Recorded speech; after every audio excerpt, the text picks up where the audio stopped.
Yes, just such a terribly sad day. I spoke with a woman who was on a walk earlier today, and she said that this sergeant had lived in a beautiful home in town, was known in town, and she just couldn't wrap her head around what had happened here, as so many of us can't either.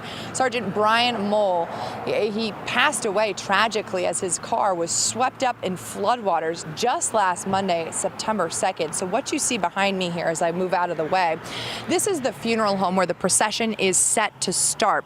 And you see the hearse over in the distance. That arrived about an hour and a half ago.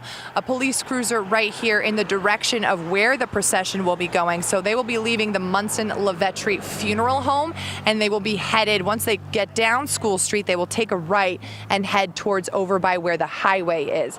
Now, again, right now, there's just so many people asking, how can we help? What can we do? I do want to let you know that there is an account that has been set up in his honor. If anybody's interested, we have it online at fox61.com.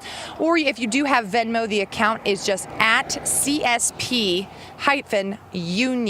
You can also make out checks sent to the Connecticut State Police Union with a notation stating the Sergeant Brian Mohl Fund. They can also be mailed in, and again, a lot of different ways that you can pay respect and honor and remember this sergeant if you'd like to contribute to those causes.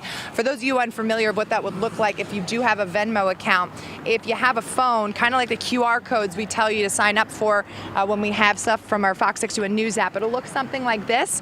You'll be able to scan it, and then you can consider donating if that's something you're interested in. Now, this procession is set to begin in just about 20 minutes or so. And as you can see, we're seeing more and more people arriving. Just about a half hour ago, we saw several police officers on their motorcycles. So again, more and more folks arriving here as this is set to take place at 9:30. That procession heading all the way up to the Xfinity Theater, where their calling hours will begin at noon, and Fox 61 will have continuing coverage. In Woodbury, I'm Margot Farrell, Fox 61 News. Margot, thanks. And we just want to get you that information one more time here again. Mohl's wake is going to be today at the Xfinity Theater. It's starting at noon, and it's going to go until 6 p.m. On Thursday, tomorrow, his funeral will also be held at the Xfinity Theater. That's set to start at 11 a.m.